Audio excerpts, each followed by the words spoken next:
Welcome, guys, and we're talking about how to form equations, how to write formulas, and how to name compounds right in this video. So, guys, if you want to name compounds, I just listed the three types of compounds that we have in chemistry. Number one, we have is your binary compound. The second kind of compound we have is your tertiary. And the quaternary compound is the last kind of compounds we have in your basic chemistry. Now, these compounds have a way that they are named. They have different and specific ways of naming each of them.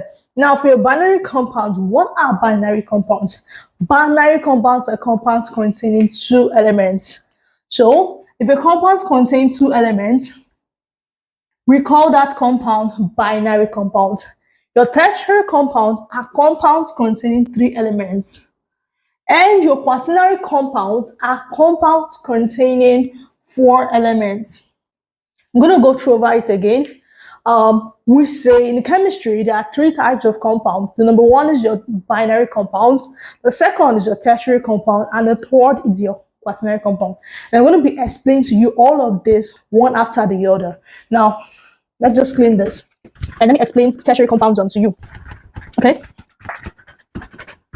Now, what is a binary compound? Remember that I said a binary compound is a compound containing two elements. So, for example, we have a compound such as sodium and chlorine.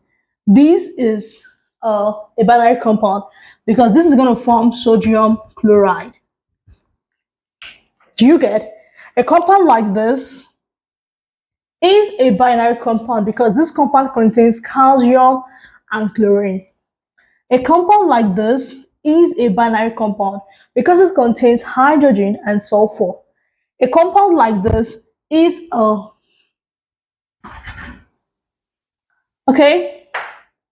compound like this is a binary compound because it contains two elements. So generally, any compound containing two elements, we call them binary compound. And hope you get that. Now, there's a way we name binary compound. Now, almost all binary compound or binary compounds usually end with the suffix IDE. Your binary compound usually ends with the suffix IDE. For example, naming this now, we call this sodium chloride, calcium chloride, hydrogen sulfide, sulfur dioxide. So your binary compound will end with the suffix IDE. Hope you got that right. But now, this is how we name your binary compound. Now, when you see a binary compound, how you name this is, first of all, you name the cation. What are cations? Your cations are the positively charged atoms in that compound. So for this, sodium is positively charged, while chlorine is negatively charged. So in naming this compound, I'm going to name the positive one first before going on to the negative one. So over here, I'm going to name this first sodium chloride, calcium chloride, hydrogen sulfide, sulfur dioxide. Hope you got it right. So if I want to name a binary compound or any compound at all, I am to start from the cation before naming the anion. Hope you got that. Like I said, your cation are the positive ions in that compound, while your anion are the negative elements in that compound, the negatively charged elements in that compound. Hope you get this right. So moving on, the next thing I want to know now is what else should I know in naming binary compound? The second thing you should know in naming binary compound is the oxidation state. Now let me explain to you something. Your group 1 elements for a binary compound have valency of 1. Your group 2 elements will have a valency of 2, and your group 3 elements is going to have a valency of 3. But when you get to elements like group 4, group 5, group 6, the valency of these elements are likely going to change depending on the compound in which they belong to. So if I have a binary compound containing elements that I can find in group 4, 5, 6, it's important for you to calculate the oxidation state of that element. This is how you name binary compound. So yeah, oxidation state. So if I'm going to name my binary compound, I have to know the oxidation state of the cation. For example, I have something like sodium chloride, right? Now this is a binary compound because this consists of sodium, an element, and chlorine, another element. making it two elements in this particular compound. So when I'm going to name my binary compounds, I'm going to consider the oxidation state of the element, especially if an element in that compound is in group 4, group 5, group 6, or a transition element.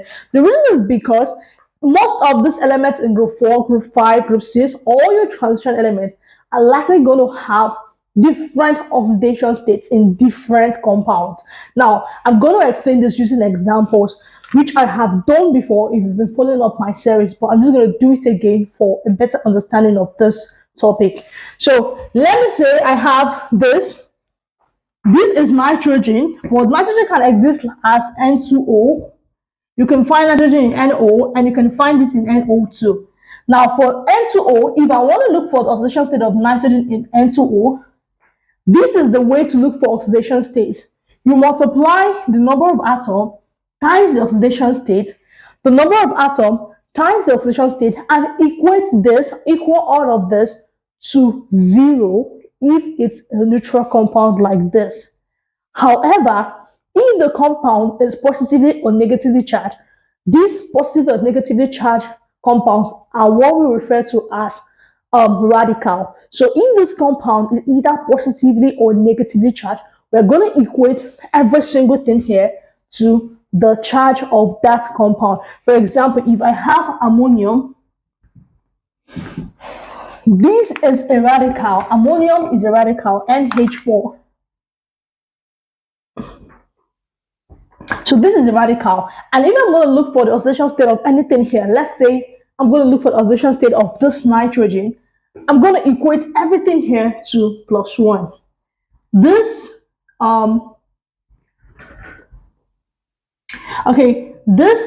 let's use this, OH.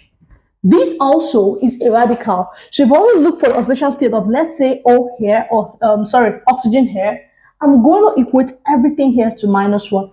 Are you following? So yeah, in your binary compounds, when you see an element involved and that element is in either group 4, 5, 6, or transition element, it's important you take a minute or take some seconds to look for the oxidation state of that element, and this is how you're going to name it properly. Now, once you look for the oxidation state of the element, the one you're looking for or you're going to be paying attention to is the oxidation state of the cation. So let's take, for example, this is N2O, NO, NO2, and I'm going to name this compound. Remember, I'm going to name for my cation first, which is my positively charged ion. So I'm going to name this before naming this. So the one I'm interested in its oxidation state is this. So let me add this. So we have CO2 and CO. So where the oxidation state of the element, which oxidation state I'm interested in is this. Right? So how do I name this? Like I said, first of all, you name the cation. So we have nitrogen. Now, because nitrogen is a group 5 element, I'm going to now look for the oxidation state of nitrogen. So, okay, this is what we're looking for. This is the oxidation state we're looking for, right? We're looking for the oxidation state of nitrogen here. So I'm going to call this X. And of course, you have to know that, let me just give you these laws of finding oxidation state. The number one law is that elements in group 1, group 2, and group 3 have oxidation state of +1, +2, and +3 respectively. Elements in group 7 in binary compound has oxidation state of -1. Oxygen has an oxidation state of -2, except when you find them in peroxides where their oxidation state is -1. Hydrogen has an oxidation state of 1, but when you find hydrogen in your hydride, hydrogen has an oxidation state of -1. If you notice, every single thing I said, I did not mention group 4, group 5, group 6 elements. The only group 6 element I mentioned here was oxygen. Now, this is because these other elements could have several oxidation states depending on the compound in which you find them. And this is why it's important when you are given a question, you look for the oxidation state of this element. Hope you got this clear. Like I said again, your oxidation state of group 1 element is +1, group 2 is +2, group 3 is +3, group 7 is -1. But your oxygen has oxidation state of -2 aside from when you find them in peroxide where it is -1. Your hydrogen has an oxidation state of +1, aside when you find them in hydride where it's -1 as well. For example, you have sodium hydride. Now, taking the way we look for our oxidation state. So over here you have sodium, one atom of sodium. Sodium is a group 1 element. So what's going to be the oxidation state? It's going to be 1. So 1 times 1 plus hydrogen is what we're looking for, right? What's the amount of atom of hydrogen here? 1. So 1 times X is equal to 0 because this is a neutral compound. So 1 times 1 is 1 plus 1 times X is X equal to 0. So X is equal to 1 is going to come here -1. So your X here is equal to -1. So this is why we say in hydride, if we change this to calcium hydride, it's going to give you the same thing. So this is calcium hydride.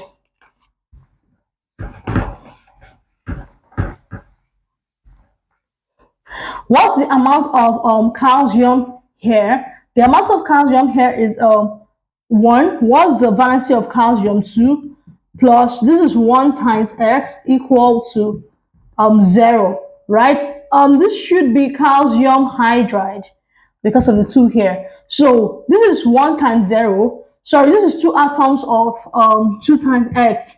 So we have 2 plus 2X equal to 0. 2 is equal to 2X minus 2X. So divide both sides by -2. -2 is going to cancel -2. So 2 divided by -2 will give you -1. So you can see that in hydrides, the oxidation state of hydrogen is -1. Now, for your oxygen gas, let's look at hydrogen peroxide. Now, this is hydrogen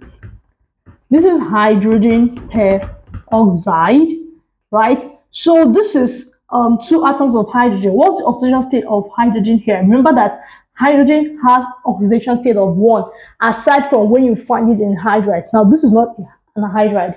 This is a peroxide.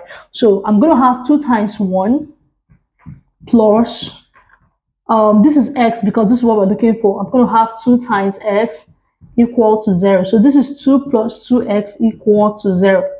2X is equal to -2. Divide both sides by 2. X is equal to -1.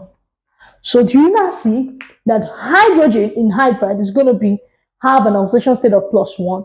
Why oxygen in peroxide is going to have oxidation state of -1? Hydrogen -1 in hydride, oxygen -1 in peroxide. So I'm just going to clean this. I'll come back to my explanation. So in binary compound, we named this before we named the negative ion. And when we are naming this, if it's in group 4, group 5, or group 6, we will make sure that we include the oxidation number of that element. So for CO2, right? So CO2 is carbon. So we're looking for the oxidation state here. So we'll call here X. Right? I'm going to call here X. So this is 1 atom of carbon, right? So I'm going to say 1 times X. This is 2 atoms of oxygen. Again, what is the oxidation state of oxygen? The oxidation state of oxygen is -2. Now, this is not a hydride. If it was a hydride, I'm going to say that oxygen here is -1, but this is not a hydride. So oxidation state of oxygen here is +2 times -2. I'll equate this whole thing to 0. So 1 times X is X plus 2 times -2. 2 times -2 is -4 and equal to 0. So X minus 4 equal to 0. S is equal to 4. So if I want to name CO2 now, I'm going to name CO2 as carbon 4 oxide. Now remember that your binary compounds would always end with IDE. Hope you didn't forget that. So if I want to name this now, I'm going to call this carbon 4 oxide. Did you see that? Right? So CO2 here is 4 oxide. This 4 belongs to carbon. This 4 is the oxidation state of carbon here. Did you understand that? I'm going to move over to CO right now. So because we're looking for the oxidation state of carbon in CO, again, I'm going to call here X. So this is 1 atom of carbon. I'm going to say 1 times X plus, this is 1 atom of oxygen, 1 times, what is the oxidation state of oxygen? -2. equal to 0. So 1 times x is x plus 1 times minus 2 is minus 2 equal to 0. X plus times minus is minus. So we have x minus 2 equal to 0. So x, this minus is going to come over and it's going to become plus 2. So we have x is plus 2. So this CO, I'm going to name it as carbon 2 oxide. Again, this 2 here is the oxidation state of carbon. Are you following? So I'm just going to clean this and do the last one. All right, so let's do for N2O, the popular laughing gas. So, okay, so this is already X here. So this is X, right? And we're looking for the oxidation state of nitrogen. Remember, binary compounds, I'm going to look for the oxidation state of the cation, especially when it's in group 4, group 5, or in group 6. Hope you did not forget that. So this is in group 5, right? So this is 2 atoms of nitrogen times X, because this is what we are interested in, plus oxygen. It's 1 atom of oxygen here. 1 atom of oxygen, 1 times minus 2. So I'm going to have 2 times x is 2x plus 1 times minus 2 equal to 0. So I have 2x minus 2 equal to 0. So 2x is equal to 2. Divide both sides by 2. X is equal to 1. Now I'm going to name this nitrogen 1 oxide. So this is going to be nitrogen 1 oxide, which means that nitrogen here, the oxidation state of nitrogen here is 1. So you're going to do a little exercise for me. Now, get a notebook and check for the oxidation state of nitrogen in NO and nitrogen in NO2. Now, like I said, when you're naming binary compound, the suffix is going to end with what? IDE. And that suffix is going to be the anion. It's going to be on the anion. So if I have H2S, this is hydrogen. Of course, this is not a hydride. So hydrogen here, the valency is going to be 1. Now, this is hydrogen sulfide. If I have SO2, now because the S, the cation comes before the anion, of course, I'm going to now name this sulfur. Look for the oxidation of state of sulfur, then this is going to be oxide. Now, this is how. So sulfur, SO2. Again, I'm going to call here X. So this is 1 atom of sulfur, right? So 1 times X plus 2 times, this of course is not a peroxide, so 2 times minus 2.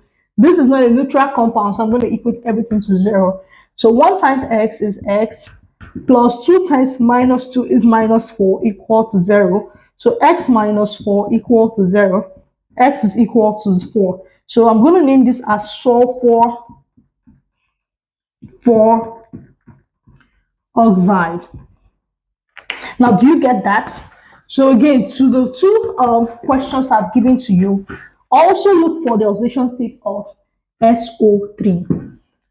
Now, are you following? Now, this is how we name binary compound. So the next thing I want to show you now is how you can name your tertiary compounds. So if I want to name my tertiary compounds, so we're going to be doing tertiary compounds. Now, before I go on to tertiary compound, I want to know that in binary compounds, every single thing I said holds, but then there are exceptions. For example, let me just write this.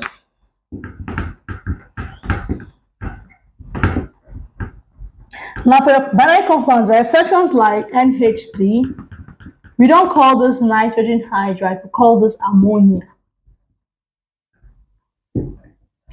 All right, so we have water. Okay, this is called water, like I said, not hydrogen oxide. We also have CN. This is called cyanide and not carbon nitride.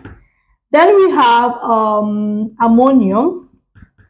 This is not called nitrogen hydride. This is called ammonium. So please take note of this exception in naming binary compounds. Remember I said that if you want to name binary compounds, first of all, you name the first element, which is usually your cation. Then if that element is in group 4, group 5, or in group 6, you write the oxidation state. and then you go over to your last element, and it's going to end with IDE. But that does not apply to these elements I'm writing down. So you have PH3, which is phosphine, okay? And so you have ammonia, ammonium, water, and then you have OH minus, which is hydroxide and not oxygen hydride. So yeah, this is 1, 2, 3, 4, 5. So this 6 element basically are exceptions in naming your binary compounds. You don't come and call this nitrogen hydride. No, this is ammonia. So but almost all of the binary compounds follows the way the approach you've seen me do here. You name the first one, then the second one. So I'm gonna clean this, and yeah, let's fully talk about tertiary compounds. Okay, so tertiary compounds are compounds containing 3 elements. So when you hear tertiary compounds, think of compounds containing 3 elements. Binary compound would contain 2 elements. Your tertiary compounds would contain 3 elements. So for this tertiary compound, this is how we name it. Now, they can be divided into several. For example, we have what we call the oxo acids. We have your acidic radicals and all of that. Acid radicals, for example, if you have something like HNO2 minus, that is an acid, a radical also. HCO3 minus, that is an acid, that's a radical. Of course, you remember that a radical is a group of atoms possessing a charge. So if I have a group of atoms having a charge, that compound is a radical. This is different from cation. For example, this is a cation, a single element having a charge. But when you have this, okay, NO2, NO3 minus, this is a radical because this has 1, 2 elements. It's a group of elements and then it has a charge. This is a single element having a charge. Hope you understand that, right? So cations are totally different from your radicals.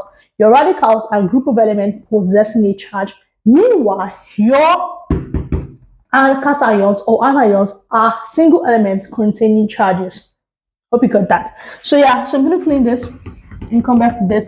Now remember I said that your tertiary compounds are compounds containing 3 elements.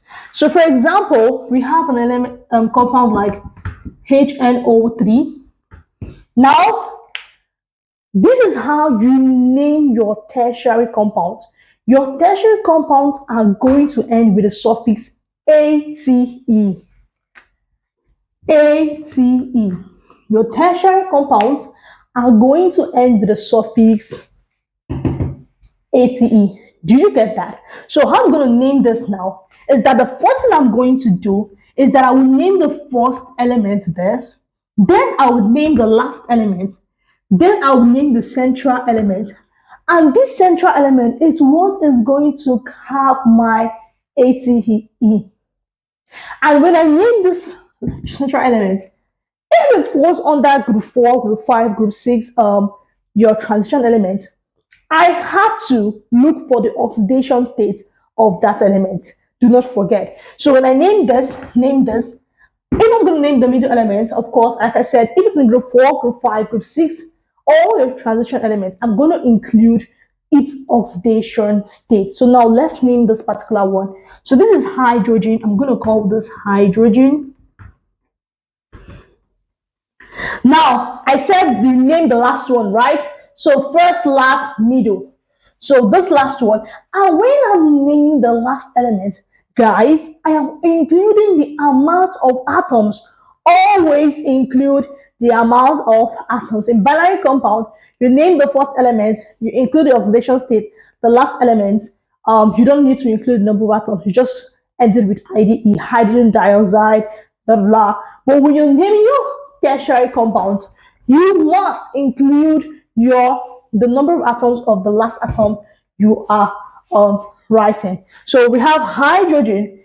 There are 3 atoms of oxygen here. So when you see oxygen like this in a tertiary compound, or whether you see it in a quaternary compound, you're going to name it as oxo. You're going to name it as what? Oxo. And this is what we call oxo acids, because this is an acid that ends with oxygen. So we call it oxo acid. Right? So now look at this. This is tri, because this is 3. We're going to call this tri. Now this is oxygen. I'm going to call it oxo. So this is hydrogen trioxo. Now, like I said, the middle element is going to come last and it's going to have the suffix ate. So I'm going to call this hydrogen trioxo nitrate. Remember, this is nitrogen, so the nitrogen is going to change and the suffix is going to now end with ate. So hydrogen trioxo nitrate. I'm going to now look for the oxidation state of nitrogen here. So now remember the rule. Hydrogen has oxidation state of +1. Do not forget. Now, except it's in hydride, but then this is not a hydride. Oxygen has an oxidation state of -2, apart from when you find it in a peroxide. But then again, this is not a peroxide. So if I want to look for the oxidation state of my oxidation state of hydrogen here is +1. Oxidation state of nitrogen here, remember it is the one we are about to look for, because do not forget I said elements in group 4, 5, 6 and your transition elements would likely have varied oxidation state. Now, this particular element in the middle is in group 7. Sorry, it's in group 5. Nitrogen is in group 5. So we're looking for the oxidation state of this, right? So I'm going to call it X. And of course, oxygen is -2. So remember how we calculate our oxidation, right? Now, this is a neutral atom, meaning that it has no charge as a whole compound. So hydrogen is one atom of hydrogen here, 1 times 1, plus 1 atom of nitrogen here, 1 times X, plus 3 atoms of oxygen, 3 times -2, equal all of this to 0. Are you following? Are you following? So 1 times 1 is 1, plus 1 times X is X, plus this is 3 times -2 -6 equal to 0. So I have 1 plus X, plus means minus is minus, so -6 is equal to 0. So plus X is equal to, you take like 10, so you bring this over here, it's going to become 6. This sign will change to plus.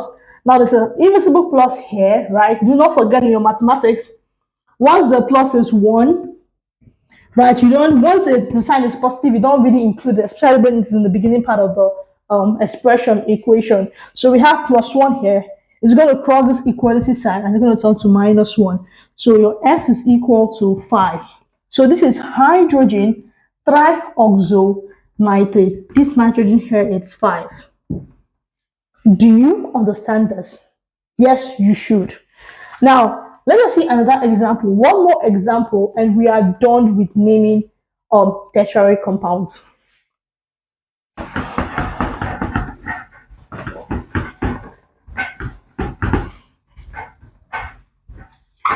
Now, this is a tertiary compound, and this is a radical. How do you name radicals? Remember, in naming radicals, you name the first, the second, the third, the same way. But this time, you equate everything to the charge rather than 0. So over here, carbon is in group 4 and is the central element. Remember again, group 4, group 5, group 6 element, transition element. It's our duty to look for their oxidation state when we are naming compound. So this, I'm going to name hydrogen first. So I have hydrogen. Remember to include this, right? Trioxo.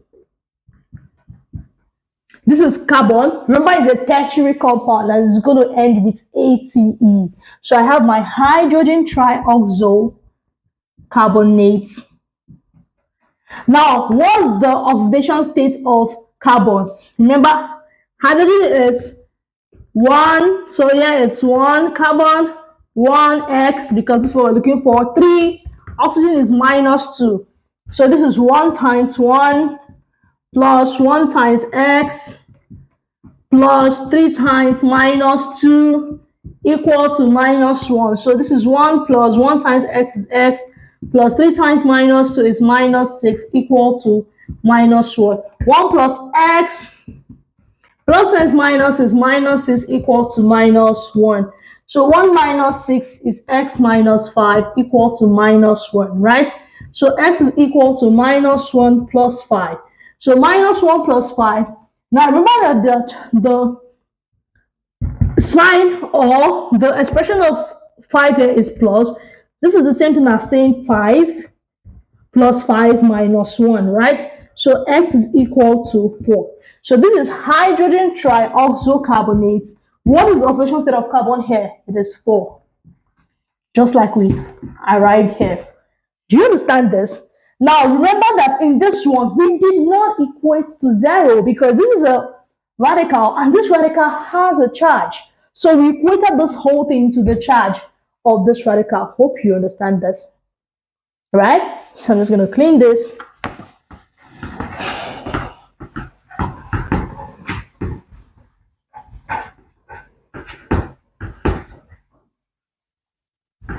All right, so these are some questions in your tertiary compound. So rather than naming this nitrogen oxide, you're going to name this as nitrogen 2 oxide. And over here, this 2 belongs to this nitrogen, right? This is the oxidation state of nitrogen, right? So let's see that if you have something like CuSO4, which is copper and sulfur and oxygen. Now this CuSO4 is a tertiary compound, right? It consists of 1, 2, 3 elements. So you also know how we name this, right? We also go through the same way. This first, this second, and this lastly. So the oxidation state of copper is 2, right? So this is going to be copper 2. Now remember that on a normal, when we name HNO3, we just name this as hydrogen triazonitrate 5, right? But now this is the same tertiary compound, right? But we are including the oxidation state of copper because, like I said, once that element is in group 2, group 3, group 4, once that element is in group 4, 5, 6, that we have to include its oxidation state. The only exemption there is nitrogen, oxygen. The only exemption there is oxygen because oxygen is -2 in every compound apart from peroxide where it is -1. So the only one we exempt in group 6 is your oxygen. But for other elements, hydrogen too, it's 1 but -1 in hydride. And this is not a hydride. So this is why we did not bother to include the oxidation state of hydrogen. Rather, we focused on naming 1, 2, then the last one, which is the middle element. But over here, copper is a transition element. Copper has varying oxidation states. That is the reason we have to include its oxidation state, right? Because these can change. Maybe in another compound that we could have copper 1 oxide. I don't know if you get it, right? So this is why when you are naming compounds and you encounter compounds having elements in group 4, group 5, group 6, or having transition elements, it is very important that you include what the oxidation state of that group 4, 5, 6 transition elements is. Hope you get this. Now, for this, copper has an oxidation state of 2. Now, in another video, I'm going to teach you how to know the oxidation state of your transition element in another video because this is going to be too bulky if I try to add that in here. So this copper 2, of course, we're not going to put in consideration the amount of atom the last element have, which is here is 4. So we have 4. 4 is going to be tetra, 5 is going to be penta, 6 is going to be hexa, 7 is going to be hepta, 8 is going to be octa, just that way. So this is going to be copper 2 because this is 4. I'm going to say it's tetra, oxo, S. Remember I told you that in your tertiary compounds, your quaternary compounds, it all ends with ATE. So this is going to end with ATE. So this is sulfate. What is the oxidation state of sulfur? So I'm going to use our method. So this is 1 atom of copper. Copper here is 2. This is 1 atom of sulfur. And we're looking for the oxidation state to call it X. This is 4, and oxidation state of oxygen is -2. So we have 1 times 2 plus 1 times X plus 4 times -2 equals 0. So 1 times 2 is 2 plus 1 times X is X plus 4 times -2 is -8 equal to 0. So 2 plus X plus times minus is -8 equals to 0. So we have 2 minus x, which is x minus 6, right, equal to 0. So x is equal to +6. So this is copper 2 tetraoxosulfate 6. Hope you see how we name this, right? So copper, because it's a transition element, we're going to add its oxidation state. So copper 2 tetraoxosulfate. Because this sulfur is between group 4, 5, 6, is going to become, we're going to add the oxidation state also. Hope you get this right. So this is how we name this. So now you're wondering, how about your quaternary compounds, right? So if I have a quaternary compound which consists of 4 elements, example of compounds consisting of 4 elements, you will have your acidic salt. So example, I have something like this: sodium hydrogen CO3. This is sodium hydrogen triazocarbonate. Now I'm going to teach you how to name this. Remember that if it were to be a tertiary compound, you're going to name the first one, the last one, you take into account the number of atoms of oxygen, and then you name the central atom. But over here, this is not your tertiary compound. This is a quaternary compound. So this is how we name it. Now, all of them, the last atom is going to end with the suffix ate, both quaternary. Now, remember that your binary is going to end with IDE. Your tertiary and your quaternary will end with ate. Hope that makes sense. So over here, we're going to have, you name this first, right?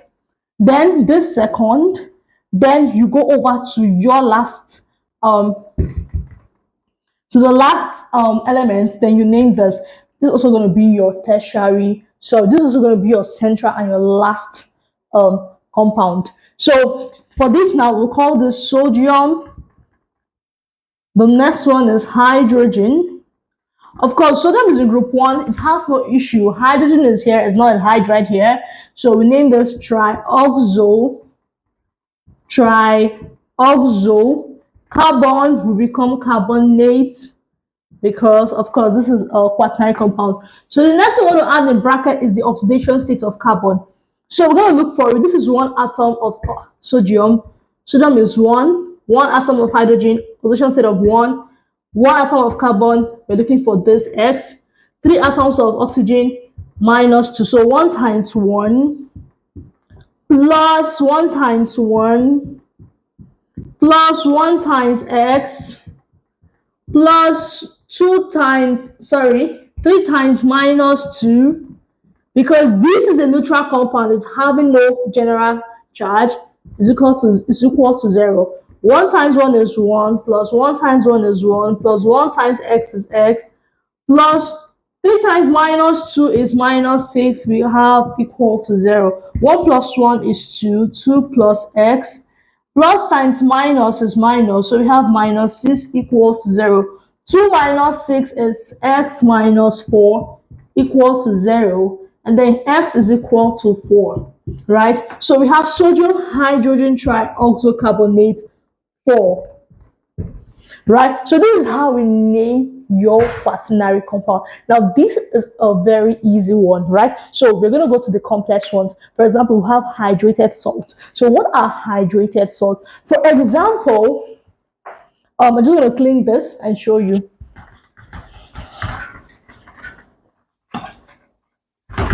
Now we just named the compound, right? So if I add water to it, so if I had Na2CO3 and I add probably 10 water to it, right? And you see something like this. Now 1, 2, 3, this is a tertiary compound. So all you have to do is to name it the normal way you name your tertiary compound. Then once you are done, you cannot add whatever thing that is here. So this is going to be sodium triazocarbonate. Then the amount of water here, you treat this as a single unit. You're treating the water as a single unit, and you're going to call it hydrate. So for this is 10, I'm going to call this decahydrate. If this is 1, I'm just going to leave it as hydrate or monohydrate. If this is 2, I'm going to call it dihydrate. If this is 3, I'm going to call it trihydrate. If it's 4, tetrahydrate. If it's 5, pentahydrate. If it's 6, hexahydrate. 7, heptahydrate. 8, octahydrate. Just that way. Do you understand? Now, what's going to be the same way you name your tertiary compound? Nothing changes here. So it's just going to be sodium trioxo, of course, carbonate. What is carbon? Of course, 2 times 1 plus 1 times x plus 3 times minus 2 equals 0. Okay, 2 plus x minus 6 equals 0, x minus 4 equals 0, s equals to 4. Sodium trioxocarbonate 4 decahydrate. Do you get that? Do you understand? So this is how we name your hydrate salt. This is what we call your hydrate salt. Now, let me clean this. Of course, this is easy. If you just know how to name a tertiary compound, whatever is attached to it has water, you call that hydrates. If it's 5 pentahydrate, 6 decahydrate, of course, and you just follow it that way. Okay, so I just want to teach you how to name the guy, and this is the one that scares a whole lot of students. How to name complex salts is so scary because they're like, oh, how am I going to name this? How is this? This looks different, and of course, it's different, and the way we name them is also different. So I'm just going to give you some examples of complex salts, and I'm going to teach you how to name this complex salt, and I'm going to teach you in a way you can name any complex salt you encounter in the future. Of course, this is why I'm here for you, and this is why I'm your chemistry teacher. Now,